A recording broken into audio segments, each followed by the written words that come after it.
زندہ آباد۔ یہ قبلہ خادم رضوی صاحب کے لیے میں نے یار وہ سارا بیان جو ہے نا وہ آپ ہی سن لینا، ترنے دے میں ساری گل بیان کر دیتی سی۔ مشکلیں مصیبتیں آتی رہتی ہیں، تکالیفیں بھی آتی رہتی ہیں، اور اس وقت جتنے بھی علماء اہل سنت محصور ہیں ہم ان کے لیے دعا کرتے ہیں کہ اللہ ان کی حفاظت تو فرما ہی رہا ہے، حفاظت کے ساتھ ساتھ اللہ پاک ان کے حوصلوں کو بلند رکھے۔ اور آپ حضرات کا بھی طریق یہ ہے، ہونا بھی یہ چاہیے کہ حضور علیہ السلام کے نام پہ انج یلے نہ بن جاؤ۔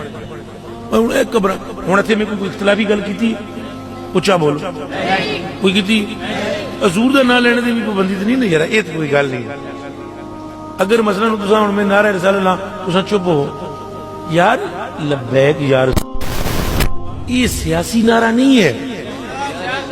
لبیک لبیک یا رسول اللہ، لبیک لبیک لبیک یا رسول اللہ، لبیک لبیک لبیک یا رسول اللہ، لبیک لبیک لبیک یا رسول اللہ۔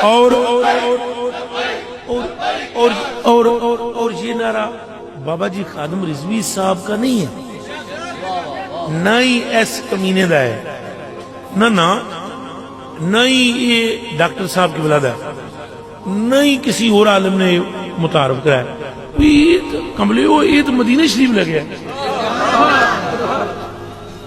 بھائی جی دسو یہ مولا علی نے سارے تو پہلے نہیں کیا لبیک یا رسول اللہ؟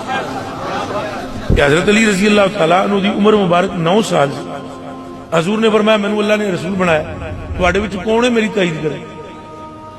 اے پتلیاں پتلیاں لتاں سن حضرت علی دی، پتلیاں بچے تھے 9 سال کی عمر میں، پتلیاں لتاں، اٹھ کے کھلوئے ہاتھ ہنج کر لیا، لبیک یا رسول اللہ، لبیک یا رسول اللہ، لبیک لبیک لبیک یا رسول اللہ، لبیک لبیک۔ تو یہ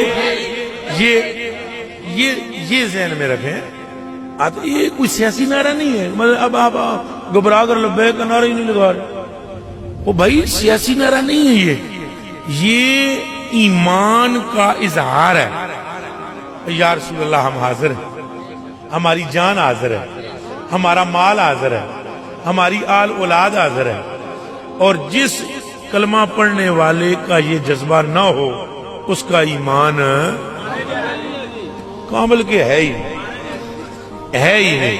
اس لیے ہم دعا کرتے ہیں ان حضرات کے لیے، اور آپ کو میں کم از کم یہ عرض کروں گا کہ اہل سنت والجماعت کو متحد ہونا چاہیے۔ علماء جو یہاں تشریف فرمائیں میری آنکھوں کے تارے ہیں، میں ان سب کی جوتوں کی خاک بھی نہیں ہوں، صرف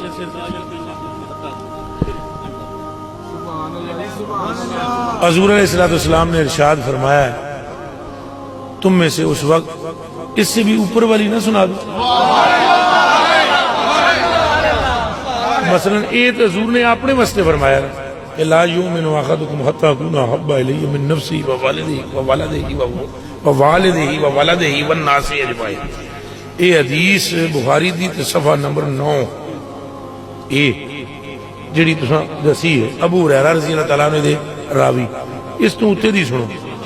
حضور فرماندے والذی نفسی بیدہ، فرمایا اس رب کی قسم جس کے قبضے میں مجھ محمد کی جان ہے، لا يدخل قلب رجل الایمان حتی یحبکم للہ ولرسولہ ولقرابتہ۔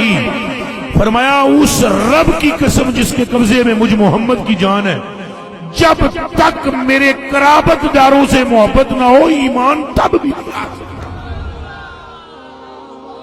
گل سمجھ آئی بھئی جے توجہ، اگر ایمان قرابت داروں کی محبت کے بغیر نہیں آ سکتا، حضور کی محبت کے بغیر سوال ہی پیدا نہیں ہوتا۔ سوال پیدا ہو سکتا ہوں یہ اثر پاک نال محبت نہ ہوئے تو ایمان کوئی نہیں، حضور نال محبت نہ ہوئے فارغ ہے۔